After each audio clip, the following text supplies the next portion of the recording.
So, hey guys, today we're going to be talking about how hand traps have been finally really powercraft, I guess. It becomes really noticeable with Malice. I mean, there were signs if you were actually looking for them, like a while ago, I guess.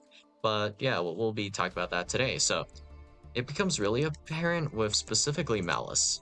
So, Malice, this is like the culmination of like the last few years of card design, I guess. So if we look at like just Dormouse, this card is not that hand trap resistant by itself, but simultaneously it is. So let's say you have an Ash Blossom Spring. This card is feeling pretty terrible now, but yeah, big mixed feelings. If we have Ash Blossom Spring versus Malice P Dormouse here, well, there isn't actually a point where you can Ash this if we go through the entire line. So Dormouse effect banishes from deck. That's not listed on Ash Blossom, can't do anything about that. And in short, the only effects you can Ash are going to be Red Ransom effect to add a Mouse spell from your deck to your hand. You also have MTP07 effect to add a Malice monster from your deck to your hand. And then you have as well the effect of Malice in the Mirror, specifically the if it's banished effect to add a Malice card. So in terms of Dormouse, the only one that matters would be this one, MTP07. So if you go through the line, banish a card, special summon a card, White Rabbit sets a card that's not ashable, and then you can link climb from here, honestly, pretty freely. Ash Blossom can't do anything about it. If you were to negate the Red Ransom, effect to search the Mouse and Underground, doesn't really change too much, it just removes one body from your opponent. If you were to do the same to MTP07, that's not necessarily going to do anything. GWC can be searched actually instead of MTP07, which would play around the Ash Blossom Spring. So this becomes the one and only point where you can actually Ash the deck. So yeah, it doesn't really function that well. And if we go through an assortment of hand traps, they just won't work well. So if we go look at Droll and Lockbird as well, since you only search really once with the Red Ransom, Droll isn't doing much. In fact, there is no actual search after the Red Ransom, so Droll arguably here can be said will do nothing. So yeah, that's Malice for you, I suppose. But alright, if we actually go back further, this issue, or I guess new issue, or maybe not an issue, I don't know. So there are a lot of things to really think about here, like how hand traps were so disgusting before that there was a point where, for example, with Nibiru, this would just, uh, well, you would just lose because your opponent has Nibiru and there's absolutely nothing you can do about it except for like cross out, reveal Nibiru. So, for example, with quite a few decks actually, you had exactly 0 options for Nibiru. So if you do not play into the Nibiru, you can't set up a single negate. You can't do any interactions on your opponent's turn if you do not play into the Nibiru, right? But if you do play into the Nibiru, there's no point where you can do anything about the Nibiru. So if you get nibbed, you won't have any extenders, so you can't do anything from that perspective. So if we look at like Blackwing, for example, right? Your only option in Blackwing for the most part is to leave the materials in the graveyard. So for Blackwing Assault Dragon, so like Blackwing Dragon, and also a Borea Storm, pretty much, and you just pass with those in the graveyard in case your opponent has Nibiru. So if they nib you, you can at least summon this, and then pass on Blackwing Assault Dragon. But yeah, if your opponent doesn't nib you, and even if they do have nib, you're just ending on essentially a suboptimal board. So it's that type of play that you had an option to do. Essentially, you're making like half a board, and or like 75% of a board. And if your opponent like drops the rock on your board, you can at least have 25% of a board. So yeah, And the decks that could play around Nibiru were few and far between. I guess you would like add Emancipator, but only specifically when you had the Quakey Meru monster that specifically is able to negate Nib. And that was about it. So yeah. And there was a point where Baron de Fleur didn't exist, so yeah. Imagine setting up Borreload Savage. That doesn't even work, right? So I guess it works if you have a link one, but if we have a link two, it doesn't work at all. So let's say we special summon one guy, special summon second guy, special summon link monster, that's summon number 3, and then you need to special summon 2 more guys for Borreload Savage, and we're just assuming at this point that the link monster magically can send itself to the graveyard, which technically that would require like another summon most of the time, I would say. But okay, Borreload Savage will then be the 5th summon, and then you enchain to Borreload Savage, and the rock will send it because Borreload Savage actually doesn't have any negates till you equip the Link monster. So it does effectively nothing here. And also, if we were to look at Sword Soul, if we were to count the summons on this, the 5th summon is Long One's Resolution, so you would get nipped here, and then you wouldn't be able to put a Baron on the field. So yeah, the rock kind of like just cooked you. But with the introduction of like the element monsters and the sprite cards, that actually helped out. Like I'd say they've made the game better in the sense that you weren't getting rocked as often because the rock was so terrible into those decks because it would do genuinely nothing. It doesn't even trade a card off. So like for example, if you did make Baron to play around Nibiru, you would at least lose the Omni Negate on Baron, right? But with Sprite, you had the option to special summon Gigantic Sprite, and then Gigantic Sprite would prevent you from special summoning any monster that is above level rank link 2 whatever, and then Nibiru would not be special summonable. With Tearlament, your summon count was like 3, I think. Yeah, like 3 4 or something like that. And then you would drop a Rukalos really insanely fast despite being a fusion deck, which is kind of wild to think about, but all right. Normal summon Rhinoheart, send one of the tier girls, and this is summon 1. Summon number 2 is Kick Hellos, and then your 3rd summon, you could actually Kick Hellos, summon something back, like let's say Deer Cash, do some milling, and then your 4th summon, I believe, will then be Rukalos. Or if you mill cracked enough, depending on exactly what you're doing, you could even 2nd or 3rd summon Rukalos. It's kind of situational, I suppose, but yeah. 3rd summon Rukalos is pretty reasonable. 4th summon Rukalos, yep. And if you were to, of course, activate Nibiru, we can just send the Rukalos and it comes back for next turn, so your opponent would still have the negate for this. So this was the point where I think the power creep really started, was probably around Sprite, really. Sprite and Tearlament. Well, for like the anti-Handtrap stuff. And then, of course, we have the Mathmech cards, which was probably, I think, the start of the Ash Blossom power creep. So right here, if we have Ash Blossom Druid Spring, there's actually no point where we can beat a single Mathmech Circular, and you can't even trade 1 for 1 with this card. So we have Mathmech Circular sending Sigma, and then special summon Sigma if you add specifically Equation. Then if you try to Ash the version, it does nothing, and you can still get to the terahertz essentially. If we were to Ash here, then you grab the diameter, and you'd still get to terahertz. So Ash Blossom Druid Spring genuinely does not win here. And there is no point where you can Ash Blossom or do anything with this hand trap. Same with this one, essentially, right? And then next up after this, well, I guess worth mentioning is Super Heavy Samurai. Before we continue, actually, yeah. Ash Blossom, also doesn't work on this because, you know, let's say we do normal summon Soul Piercer into the Super Heavy Samurai Scarecrow.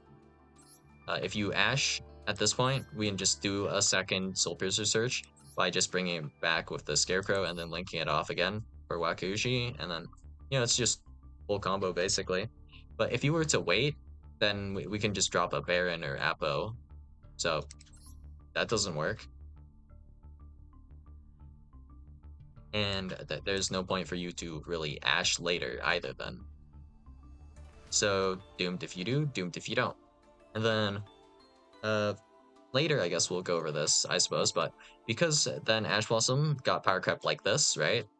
Then you really had to run Joel and Lockbird, and that was kind of your only option aside from like Shifter, but like most decks could run Shifter. And speaking of Shifter,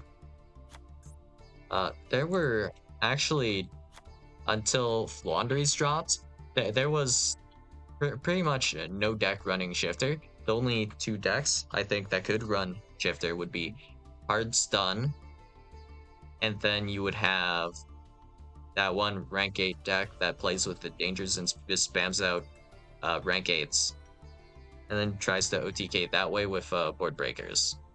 That's it, right? Aside from those two, Dimension Shifter was actually doing absolutely hot nothing. But then with Flaundries, that's when we started getting decks that could actually play with a Shifter active, and it became a much more disgusting card. Also worth mentioning, I guess, with Malice specifically, is that Malice probably good for the long term of the game, honestly, to an extent. Like, if we looked at the previous format, like in Master Duel before Malice Drop, there was actually a horrendous macro issue where every single deck just loses to macro and stuff like that, right? So macro, fissure, dark law, all of those would completely cook like just 99% of the decks being played. And yeah, you were just cooked essentially, that there was nothing you could do. And in fact, worth mentioning is Malice actually is not good under Shifter in the sense that you can play under Shifter, right? But you're still playing in a disadvantageous position. So with Exo Sister, for example, you just don't interact with any of the cards that you would typically send to the graveyard. So you're purely neutral. You're not benefiting off of Shifter. The only deck I can think of that benefits off of Shifter is specifically Kashtira, because of preparation and Theosis being able to trigger because of Dimension Shifter where it otherwise couldn't. Theosis, however, like sometimes it's worse that Shifter's up. It kind of like depends, I suppose, but yeah. With the Malice line, I guess, if we were to quickly go over this, Terahertz, you can't send anything worthwhile to the graveyard, so that's dead. You have no Deceiveworm, no Pack Gambit, none of that. All of that is dead. Then you also lose bodies, actually. Specifically, the Link Decoder, you won't be able to special summon back from the graveyard. So that's also negative. And then it actually affects your recursion negatively as well. So if you banish your Malice Traps, you can't set them with White Binder, because this only sets from specifically the graveyard or the deck, and banished is not one of those locations. It prevents Malice in the Mirror's banish effect from activating as well. And March Hare might not necessarily be able to activate under a Shifter because of having no cards in the graveyard. So you would need a Malice card in the hand to banish with March Hare. So yeah, it's just kind of suffering all around. And having your monsters be banished instead of in the graveyard is kind of rough as well, because it's actually somewhat hard to access your Malice monsters if they're banished versus if they're in the graveyard, because you can banish them yourself and then trigger them, but if they're banished and don't trigger, then they're kind of just stuck there. So you can play under Shifter, but you're actually in a disadvantageous position which actually makes something like just passing on an Orizer actually capable of beating Malice, depending on like how cracked their hand is, I suppose, right? It's not as oppressive as if you were playing like maybe Blue Eyes or let's say Tearlament, but I think it's pretty noteworthy that even Malice is kind of bad into Shifter. Also worth mentioning, of course, is that your Handtraps aren't fully usable under Shifter, depending on exactly what they are. And because of Shifter, Dominus Impulse will not be able to destroy any cards because there are there's no possible way you would have a trap in your graveyard for Impulse Destroy. So I think that's also worth mentioning. But yeah, even for example, Fluandries is a bit in a disadvantageous position if they activate Shifter, or just in disadvantage. But your opponent is in significantly more disadvantage than you, but essentially, the only thing that we need to talk about here is Dreaming Town. So Dreaming Town has an effect where you can banish this card from the graveyard if you tribute summon a level 7 or higher monster, and this will just be a Book of Eclipse type effect where you book all of your opponent's monsters, flipping them all face down. But of course, if Dreaming Town gets banished, that effect cannot be activated. So yeah, it's actually quote unquote bad for you to be under Shifter, even in some Shifter decks, right? And technically, I guess, with even, I guess, Kashtira and Exosister, your hand traps are also not necessarily activatable depending on what hand traps you're running. Like Maxi, for example, would not be activatable under Shifter. Not that you would necessarily need to activate Maxi, because your opponent, good chance they can't really special summon more than once anyway, so yeah, just kind of whatever. But yeah, at this point in time, I think getting more decks that do things, well, not necessarily in the exact same way Malice does, but just I think cards that can play under Shifter and decks that can play under Shifter, the more we get, the more insulated every other deck will be against Shifter. And there's kind of like the idea of like herd immunity, I guess, with what happened with Nibiru play rate falling off a cliff. Because of Tearlament and Sprite, you were able to run decks that like absolutely die to Nibiru because you weren't really worried about like, let's say, Blackwing, because Tearlament and Sprite were much bigger threats, I suppose, and their play rate was higher, so it logically made sense to cut Nibiru altogether or not even play Nibiru, right? So yeah, Nibiru was kind of like cooking for quite a while, and it would just absolutely destroy like just any combo deck pretty much. So it was pretty standard practice to have in your side deck just like 3 copies of Nibiru in TCG, I guess, and probably OCG as well. I mean, yeah, you would just drop the rock on your opponent, and you would just do this whenever you're going second. It was probably miserable, I'd say. I mean, I haven't experienced it firsthand, but like, okay, I just got rocked. Cool, I guess I suffer now. Not much else to say about this. But all right. Next thing that we're going to have to take a look at is Droll and Lockbird. So after a while, around probably when Super Heavy Samurai was released, I think the play rate for Droll just massively shot up. And Droll is one of those cards that will just hit a deck really hard or do absolutely nothing, and there's really no in between. So for example, with Tearlament, there is really not much that the Droll and Lockbird is doing. It's really not cooking that much, considering you aren't really adding cards to your hand. You're more so sending them to the graveyard, I guess. So Droll really not cooking a whole lot, but Droll has been falling off for quite a while. I think the exact moment I would say, well, this might not be the exact moment, but the earliest point I remember where Droll was starting to look pretty bad was probably with Unchained, actually. So Unchained, also notably, plays really well against Imperm and Effect Veiler, and yeah, this was also around the time where we were getting more decks that just played around infinite impermanence and also, I guess, effect failure. So Unchained, if we were to open Unchained Soul of Sharvara, this would allow you to dodge imperm on any part of your combo. So if I have Sharvara, that's just something I can do. And then next thing is a Droll and Lockbird. This does nothing against Unchained simply because, well, you only search once with Unchained Soul Lord of Yama unless you open Abomination's Prison. So yeah, Droll, Imperm, these weren't like that good against this deck.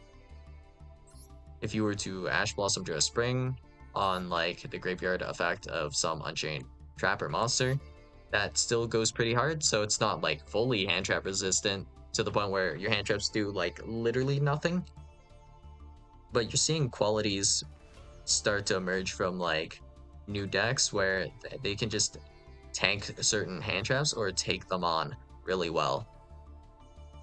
So yeah, we have Unchained, we have Fire King, we have Snake Eye. All of these decks play fine into Imperm. So notably with Imperm, if we were to look at the Snake Eye cards, right? If I were to Imperm, let's say Snake Eye Ash, this can be enough to stop the combo, except if my opponent has another starter extender. Because their extenders now are, well, the extenders now are not only extenders, they're also starters, which was not the case a while ago, actually. So if I were to open, let's say, we'll go with Bonfire. Bonfire grabs Poplar, and this is actually combo. If I normal summon Snake Eye Ash, this is also combo, right? If we go back a bit further to, for example, like, let's go with Dry Brigade. If I were to have just the Nerval, this is not really combo. If I link off Nerval, it doesn't really do anything. But this could still technically be an extender, right? So if I have Resolve, let's say, Fractal, Special Summon Karis, I can follow up with Normal Summon Nerval potentially. This is pretty possible, and then we can Nerval effect to continue our plays. But, you know, if we just open Nerval, it's not going to do everything by itself. So now we have a lot more cards with a lot more powerful effects, and a lot more effects in general, I'd say. So it becomes, like, really noticeable now, I think, at this point, with, like, Fire King and Snake Eye cards. These cards, in particular, are not, like, actually that insane to an extent. So you can play through like an Imperm, but you're not playing through it with one card, right? So if we were to just normal summon a starter or like activate Mathemax Circular, but we weren't doing that, and then just tanking Imperm and essentially more or less ignoring it and still going combo with one card. So you're losing a one-on-one with infinite impermanence. That's not really happening. So right now, I guess I don't think there is a card that allows you to just full combo and play through infinite impermanence. So with Sword Soul, you did have the chain blocking, I guess, of Ash Blossom Spring. I guess, right? So we have like chain 1, Chi Xiao, chain 2, Mo Yi effect to draw, which I mean, if you Ash, that's like perfectly fine. Doesn't really matter. And then we can add Long One and then summon Long One, and there's no point where you can really Ash Sword Soul unless they were to start with Emergence or something like that. But yeah, Handtrap resistance was kind of just increasing all across the board here. And Droll, also worth mentioning, I guess. It's kind of slow feeling as well. So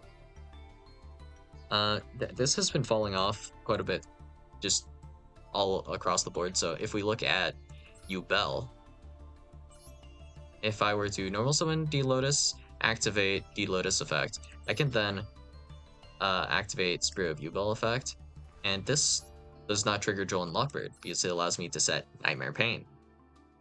And because this was set and not added to the hand, because now we're getting a lot more artifacts like this where we're just able to set the cards instead of adding them to the hand, it just plays around Joel entirely. So this is really noticeable in like Centurion as well, where you don't necessarily have like a super good play against the infinite impermanence, but you do have options afterwards because you have all these starters and extenders that double as starters and extenders. So you have that as well. And then for the cards that dodge infinite impermanence, that requires usually a card in hand to trigger something to dodge the infinite impermanence. So it's just kind of like a math problem, honestly, with infinite impermanence. Like, what is the probability my opponent has this card, or they have that card? And if they do that card, if they do have that card, then my infinite impermanence, the best play would technically be to hold it till the next turn and use this to negate something. Like, let's say, negate Apollosa type deal. But yeah. Yubel actually has really insane hand trap resistance as well. So we have playing around Joel by setting card, and then we have D Lotus being very annoying because it tributes itself. If you imperm this early, then there's a potential monster reborn play you can do with the D Lotus to reborn D Lotus, and then resolve its effect after you imperm it. So your imperm does sort of nothing. If you hold your imperm for a Spirit of Yubel, then there is option of shuffle back D Lotus and Spirit of Yubel to make Phantom, which is actually a point of interaction as well. And also, of course, Phantom Yubel being a really good way to deal with an assortment of hand traps as well.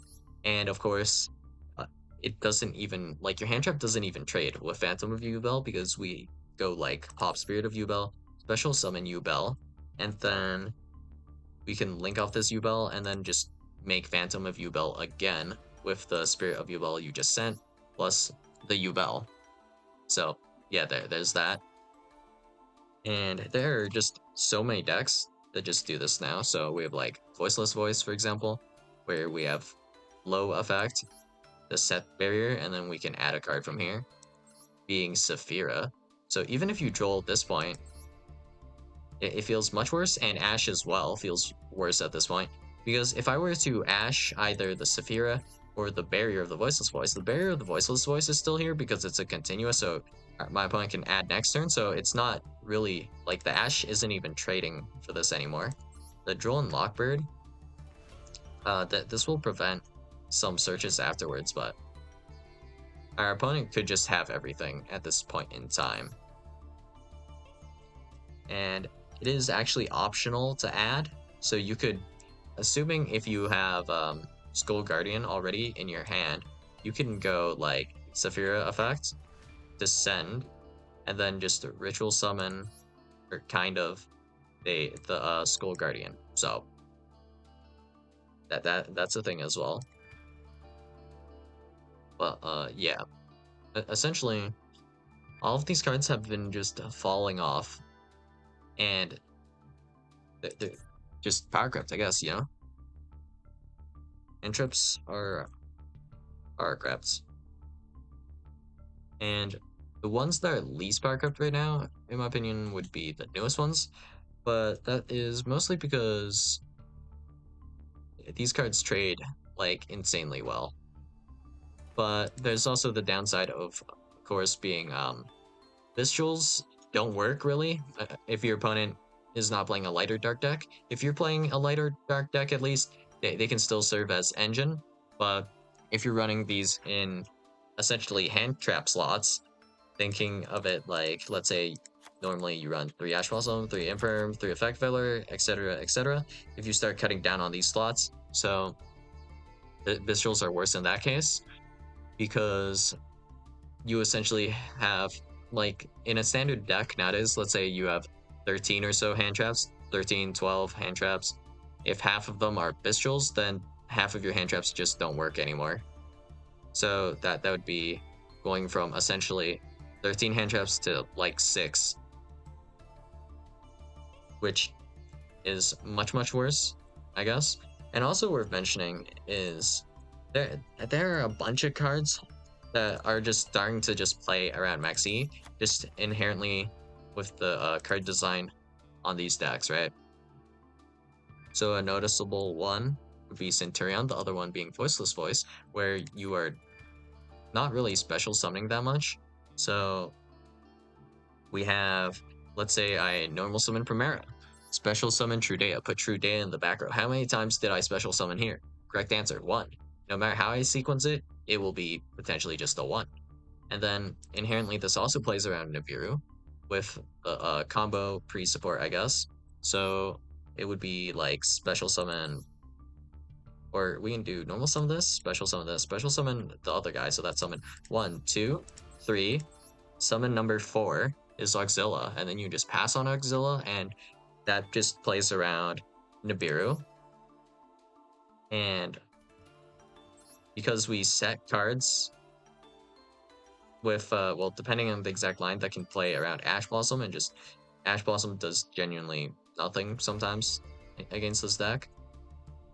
Then you have Infinite Impermanence, which this deck can just tank with just 1 extender, I guess, depending on exactly what they have. Your best option, I guess, for Infinite Impermanence would be to negate Auxilla. But yeah, the hand trap resistance is pretty crazy here. And of course, Maxi, if you have Maxi, you're only getting 1 draw because we have the option to make Legacia on the next turn as interruption. And then we have hand traps of our own. And then with Voiceless Voice, we have just essentially the only special summon you really need to do is special summon Skull Guardian. And then yeah, that's it. We could do like tribute a card in hand, special summon Skull Guardian, don't even special summon low. Just normal summon low actually. Or depending on the exact line, it would be like special summon Skull Guardian, and then add low with this effect to then normal summon low. And then that would be 1 special summon against Maxi, or it could be 2 special summons. So it's just either Upstart or Pot of Greed, which is like a lot and yet not a lot at the same time. So yeah, power creep, pretty damn crazy here. And if we look at the culmination of this, that's kind of Dormouse, right? And also just Malice in general, this is just insane power creep. So as of right now, we don't really have that many hand traps that are super good against Malice. So if we just go through all of the cards we have here, Imperm, you can actually play around this really well, like stupidly well, I would argue. So I'll tell you right now all of the ways this deck plays around Infinite Impermanence specifically, and also sometimes Dominus Impulse. So if we start with Dormouse, we have normal summon Dormouse no effect. Then we can link off for Lingribo. So this will play around Dominus Impulse. So if you have Dominus Impulse, that will not stop March Hare in hand from banishing the Dormouse and then bringing back the Dormouse. That will no longer work. And then if you have an Infinite Impermanence, there is no point you can Imperm anymore because I can Lingribo negate the Imperm as well. And also, I don't need to specifically open March Hare because I can also open Underground to add March Hare. We can also have some of these traps work, and we can just play around that way. And then we have, of course, Gold Sark as well. So in terms of these extenders slash starters, we have 1, 2, 3 copies of March Hare, 2 copies of Gold Sark, and then 3 copies of Malice in the Underground. So that is 8 copies of cards that would allow us to not only tank the Infinite Impermanence, but also play around it by negating the Infinite Impermanence or Dominus Impulse. Or we could use this as an extender to start a whole new combo by special summoning White Rabbit. Just straight up, right? So yeah, Infinite Impermanence, not really effective in stopping the combo. Then with Nibiru, you can set up like March Hare to add itself, or you can put this in the hand and then you can special summon guys back. And you can special summon Apollosa before committing to the rest of your board essentially. So Nibiru, also dead, Gaina, Dimension Shifter. This will prevent your opponent from getting all their bodies, but does not stop their combo, so not even really worth mentioning.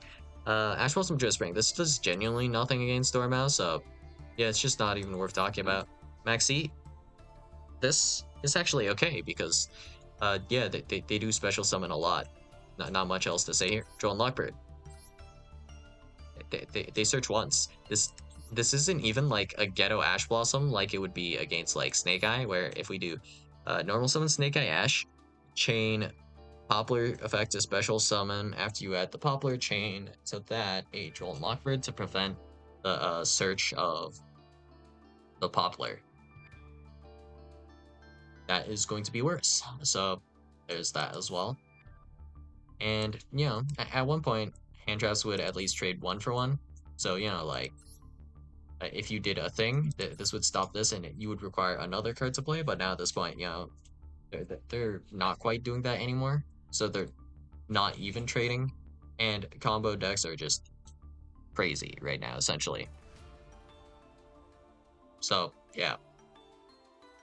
Depending on the exact scenario, you'll see that your hand traps can be completely useless to the point where they do not affect the outcome of the game, no matter what point you use the hand traps. Well, I mean, it's like a bit situational, but there are definitely games that are the case where your hand traps do genuinely nothing, no matter when you would activate them, no matter how you use them. They just don't impact the outcome of the game, and you would have lost no matter what you would have done with your hand traps.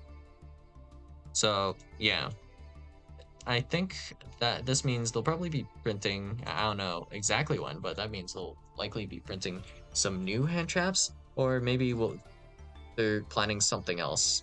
But yeah, to some extent, hand traps are getting, like, not necessarily phased out yet, but yeah, when you're playing Ash Blossom and Malice, you're really not playing them, or you're not playing Ash Blossom to really stop your opponent. It's strictly for like Maxi or the Molcharmia cards if you're trying to prevent draws from those.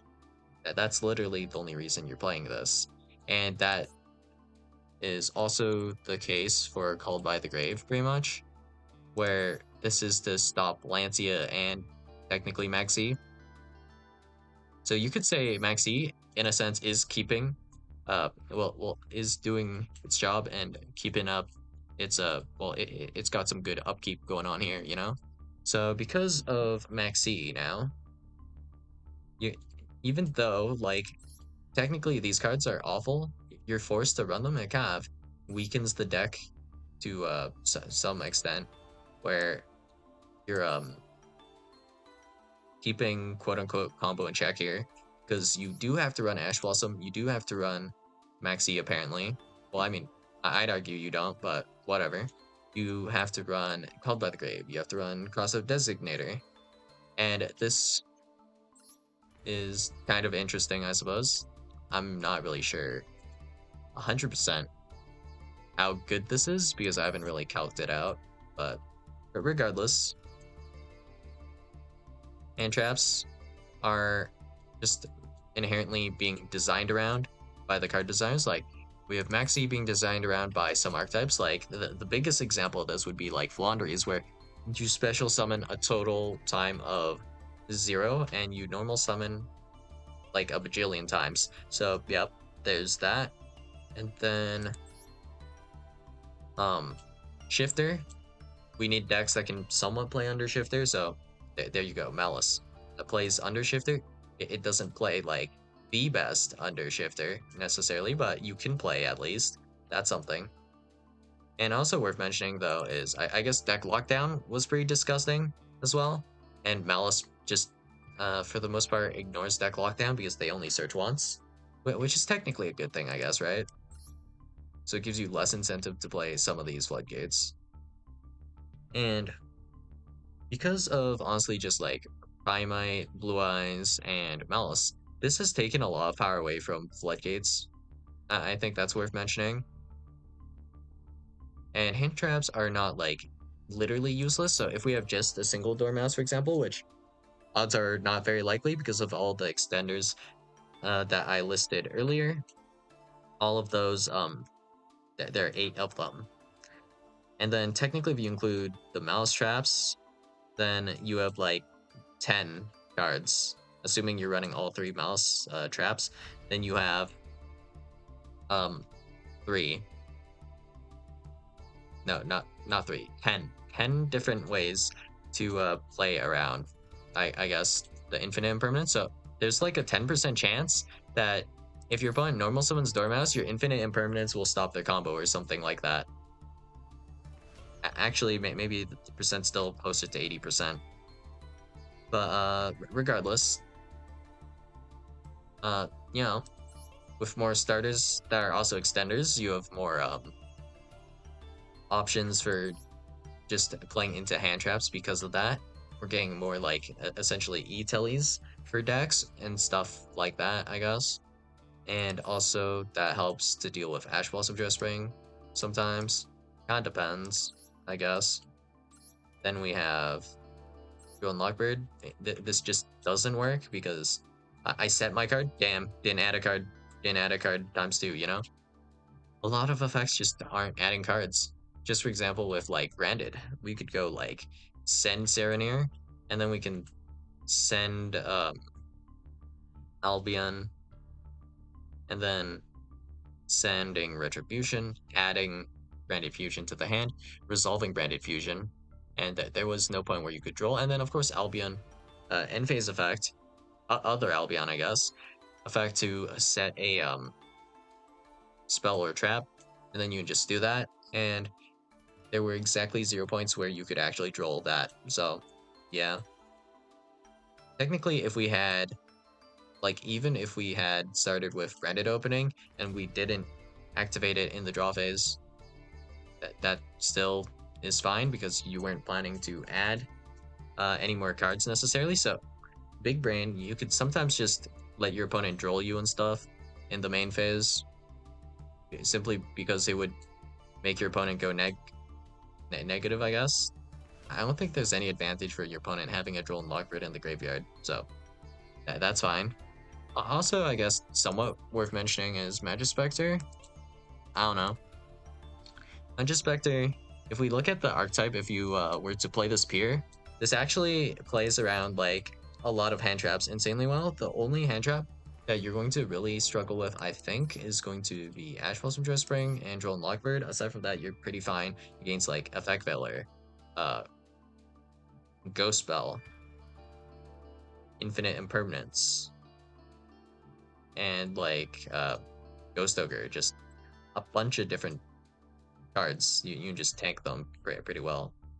The only Magispector you can actually hit with Imperm is Orthus Nue, but there are actually lines you can do to make sure you have, where is it? Magispector Wind in your hand, so you contribute the Nue in chain to like an Imperm, and then, you know, this just won't get impermed, and then it will just resolve.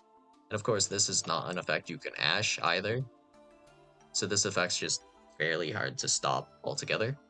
So good chance we see a lot of new cards. It's not necessarily going to be like immediately or right now, but we're going to see cards that do things that you can't interact with Ash Blossom Joy Spring at all, and cards that don't trigger Droll and Lockbird either, and then probably cards that will be able to be played under Shifter. And also simultaneously, you'll have some option for Nibiru because, yes, you just will. And while we're at it, you'll probably be able to tank the Infinite Impermanence if simply because, well, one Imperm wouldn't be enough to stop a combo. And, you know, 2 Infinite Impermanences not being able to stop a combo is like slightly problematic, and we've been seeing signs of that as well. So if we have like 2 Specters with, or no, 2 Imperms against like 2 starters in Snake Eye, we have like, let's say, normal summon Snake Eye Ash that gets Impermed. We have Bonfire for Poplar. This can actually still go ahead and beat combo if we link off into Moon and then do Fiendsmith combo, kinda. But depending on the exact hand, you could technically also do like make Promethean Princess and then bring back Snake Eye Ash and then special summon like Oak, Flamberge, whatever, and combo off that way. And I am a fan of like just setting up not I guess you would call it like a half board where the hand traps actually do stop you, but not like fully. So you do set something up, but it's not very good, and you have to be a bit more precise with that. And then because of that, you're able to somewhat stop your opponent from making a board, and you kind of have like I guess your opponent has a half board as well. So you're kind of throwing hands. Those games are probably the most fun ones, honestly. Well, they're somewhat frustrating to lose because of, I guess, the fact that you're mostly trying to top deck better than your opponent. So that kind of sucks. But I guess also worth mentioning is that, well, now there are a bunch of follow-up cards that exist and follow-up plays that exist in a lot of decks. So if we go with just Unchained, for example, you would have the effect to trigger Unchained Soul of Rage. So if we're playing just Unchained, we have Escape with Unchained to pop Unchained Soul of Rage. Unchained Soul of Rage then adds you a card. You can add Sarama for a play next turn, and then if you make Wave High King Caesar, you have attached to it. It should be Shayama and Sharvara. Then if we send the Sharvara by detaching, this allows us to set a Unchained spell or trap directly from our deck, so we can set like Abominable Chamber of the Unchained, which is a Monster Reborn, which is another follow-up play. And then another follow-up play after that is the fact that we actually also have Shayama, which gets sent to the graveyard if you activate the Caesar again. Then just off of the Caesar, you have a follow-up play where you can special summon Shayama, popping the chamber, and then this allows you to special summon Shayama and then trigger the Abominable Chamber of the Unchained to summon a Unchained monster from your deck. And then, of course, you have the card you added, which you can just normal summon, like Sarama, for example. You normal summon this, and that will also be essentially combo and plays for your next turn. All of this is available to you. And then with like Snake Eye, you have Original Sinful Graveyard Effect, for example. Assuming like maybe we go, I don't know, normal summon Snake Eye Ash, special summon, I guess like Poplar, Link off for Link Rebo, Poplar, and back row. Activate Original Sinful Spoils here. Then our opponent ashes this, let's say. Next turn we can shuffle back Poplar, add a card with the Original Sinful Spoils Snake Eye here. This was a lot better when you still had Oak, but you know, technically the concept is still there. And then with if we go to Vanquish Soul, we have Rosin plus Rock of the Vanquisher, where Rock will allow you to grab Rosin. There's also the big not Unchained, the big Vanquish Soul guys that can put Rosin back into your hand, which allows you to then, of course, normal summon Rosin the next turn to kind of do some Vanquish Soul plays, I guess, just for example. If we just keep looking at different decks and going through them, a lot of them are actually now setting up follow-up plays and such. So for Malice specifically, your version of this would be to have March Hare in your hand after doing your full combo, and then you have like March Hare, banish Whitebinder. Whitebinder brings back all your guys by banishing them, essentially. And then that is also like just a follow-up play. But you know, if we go back far enough, like you just genuinely didn't have follow-up plays in a lot of decks. So even with like Sword Soul, right? Okay, let's say I normal summon Moyi. Cool. I do my full combo. I have like, I don't know, Blackout, Chi Xiao, Baron. This gets outed. Then let's assume I top deck Hand Trap for my next turn. I can have absolutely no play because of what my hand happens to be, which kind of sucks. So I really appreciate the fact that I guess a lot more decks just inherently have follow-up plays of some sort. Like they don't have to be necessarily the best follow-up play of all time, right? Like Fiendsmith has like absolutely absurd recursion where you just recur every single turn and you can just recycle everything and keep recurring until you deal with the engine. But yeah, just having any option, like even if it's kind of bad, like normal summon Rosin, because you have Rosin from like a previous turn, and it's still the same Rosin as turn one. I think this is a pretty good thing, I guess, in general. So we're no longer stuck in the case of, okay, I have like 8 starters or something. If I top deck any of them, I win. I know my opponent uh, also is in the same boat, and then your opponent hits the like 1 in 3 chance to open a starter, and you don't. Good game. Damn. Should have clearly top decked better. The skill expression that is not really existent is just straight up luck. So, big fan of that change. The hand trap stuff, I don't know. Depends on the exact direction. We'll see later how I feel about that. Is I'm not like that hard of a mind reader, but you know. I think if we keep going just straight up in the direction of just power creeping hand traps, it will get to the point where, unironically, Max E could be power crept because this is just simply going to be too slow, and just drawing a card every time your opponent special summons a card, this effect might actually be too slow, unironically. This would be like absolutely insane levels of power creep, but Pot of Greed already, I think, is at the point where uh, the power creep is kind of like kicking in, and I wouldn't say like to make this legal because there's no benefit in doing so, but like this could exist in the game right now. That's all I'm saying. So, Pot of Greed, for example, this card is actually so much weaker to Ash Blossom Joe Spring than any of the Malice cards, right? So let's say we have Pot of Greed, and you need to activate Pot of Greed to get a play because you have no play in your hand. Okay, this card's completely dead then, yeah? So then we have normal summon like Dormouse versus Ash Blossom Joe Spring. Blossom Joe Spring loses, you can't do anything here. Normal summon White Rabbit. That's way better than Pot of Greed in this case as well, than Pot of Greed, right? So normal, or no, activate Malice and Underground, activate Gold Sarcophagus. All of those will beat Ash Blossom Joe Spring. You know what one card won't beat Ash Blossom Joe Spring? Pot of Greed, right? And this could be notable in situations where you're kind of like trying to top deck something, I suppose, and like both hands are kind of like burnt out, I guess.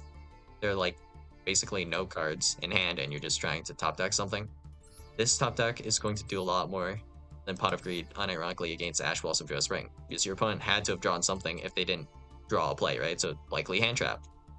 So yeah, this is like actually too slow potentially now, and this will be even more apparent when, well, it's not necessarily going to happen super soon, but if every card was essentially like a Mathmech Circular, Pot of Greed just like sucks because you'd rather immediately start with your Mathmech Circular rather than Pot of Greed, because your Mathmech Circular has essentially like 5 different things tied to it, while your Pot of Greed is just like, you know, it's just one effect, making it actually kind of bad. So yeah, this can be power crept, but believe it or not, if we're at that point, like I don't think we're quite there yet, but we're getting there. So yeah, Pot of Greed. Can't wait to see that become unironically legal at 3 at some point in time potentially, and then just have it see absolutely no play because Pot of Greed is terrible. So one such way Pot of Greed is terrible. Let's assume you have 3 Pot of Greeds in your hand, okay? And I'm going first, and I'm performing an FTK. What does Pot of Greed do for you in that case? Nothing. Do you have an answer for your board? If we consider your whole deck, do you have an answer for what I set up? Well, with Pot of Greed, no, but if you hand trap me, maybe yeah, that would have been enough to stop me from setting up anything. So maybe having Engine would have helped as well, because I have hand traps too, so I can hand trap your Pot of Greed, your other cards. Does Pot of Greed help you with that? No. And then there's also the fact that this is taking up your main deck slots. So this, assuming we want to stay at 40 for consistency reasons, and we're cutting out stuff for Pot of Greed, Pot of Greed just simply does not have the same mileage as some other cards. So, for example, let's say Infinite Impermanence. This, even right now, has way more mileage than Pot of Greed. So let's say I am going first, I need to break a board. I need to top deck a card. Infinite Impermanence is still decent in all of those situations.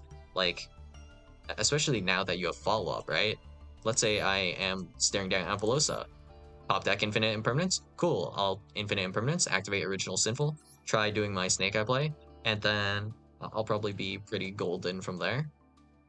Or maybe my Fiendsmith plays, or whatever I have, right? And then, what about Pot of Greed? Pot of Greed. Yeah, I'll draw potentially 2 useless cards. Maybe they'll just not be able to resolve at all. Maybe I'm actually already just completely dead. You know, just oof, pain. It depends, I guess. And then, of course, like it's kind of got the same issue as Maxi to an extent. Like, technically, you could say Maxi is a really good card, but you know, if you were running no hand traps and your opponent is just setting up an FTK, Maxi doesn't really do anything here because you don't have any cards to draw into. Same kind of idea here, right? So if we run 40 copies of like Pot of Greed, the only thing you're drawing is Pot of Greed, and you don't really have any answers to anything your opponent is doing necessarily, right? If that makes sense. So yeah, hand traps. They're still like playable at the very least, but yeah, the paragraph's insane. And something like a Lancia, you would have to play this, and it's like targeting Malice extremely hard. But of course, like so many decks just can completely ignore the Lancia, and it's not even slightly a problem for them. The only thing annoying about Lancia specifically, I guess, is that this can insulate some of your hand traps from Called by the Grave, which is a 2 of card. But yeah, if I were to normal summon, like, well, I guess actually, at Emancipator, Lancia does affect, because you can't banish with Block Dragon. And yeah, that's about it. But they were playing without Block Dragon at 1.2, so it's like, how big of a deal is it really? Technically, you could put that in the back row, or just special summon it back, or special summon it and put it on the field, I think. Well, yeah, either way. Lancia, like, give this, like, a few months, you probably won't even see Lancia at all unless people are still playing heavy amounts of Malice, right? So, yeah, hand traps. Uh, they're not, like, quite dead yet, but at our current point in time, I'd say, well, Engine being stronger doesn't necessarily prevent the going second player from having a harder time, necessarily, depending on exactly what it is. But, you know, just if you get interrupted, Engine is just more resistant in general now, I'd say. So that's probably a good thing in general, actually, because it's a two-way street. So that means when you're playing into boards or setting up boards, they're more resistant to different interruptions. And there's actually a little bit more skill expression in a sense. So that's pretty cool, I guess, versus like activate Branded Fusion, Pain, Ash Blossom, Joe Spring. So yeah, a little bit hype in that regard. We'll have to see where everything goes from here, because like honestly, we might be cooking something here at Konami. So yeah, Yu-Gi-Oh, it might be pretty fun soon. Who knows? So yeah, that's all I got for you guys today, and I'll see you guys in the next video. Bye.